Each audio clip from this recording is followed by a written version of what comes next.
चतुर नार एक चतुर नार करके सिंगार करने बाजार निकली, नैना कटार कर दिल पे वार वो कनखी मार निकली।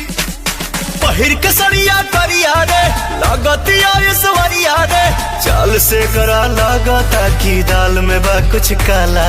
ए काला काला कजरा मोहब्बत वाला, अखियों में ऐसा डाला कजरन ले ले मेरी जान, हार मैं तेरा कुर्बान।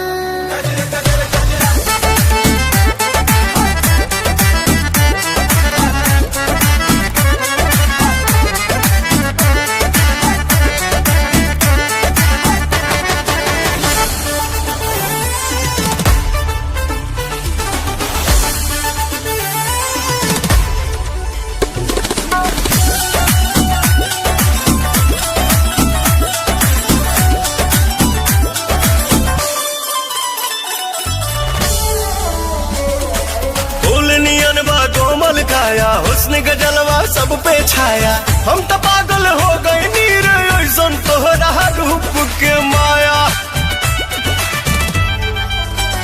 मेरा झुमका लाखों का, मेरा झुमका लाखों का, मेरा लाखों में है जादू काला सुरमा आँखों का। लचके जब कमरिया रे हटे ना नजरिया रे, आग लगावे तन में हमार मन भइल मतवाला। मतवाला वाला कजरा मोहब्बत वाला, अखियों में ऐसा डाला कजरन ले ली मेरी जान, हार मैं तेरा कुर्बान।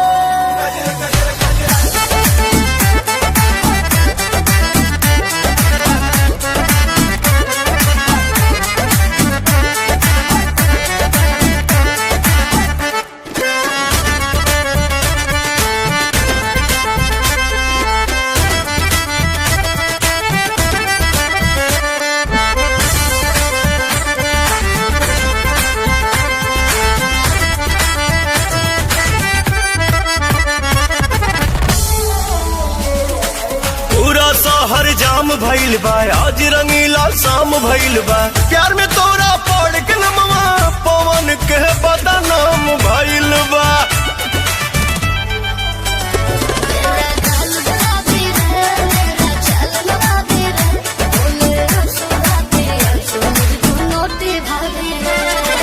सोलह साल उमरिया रे अरे जान गुजरिया रे, कुछ करी तो मुँह से एकरा निकले ला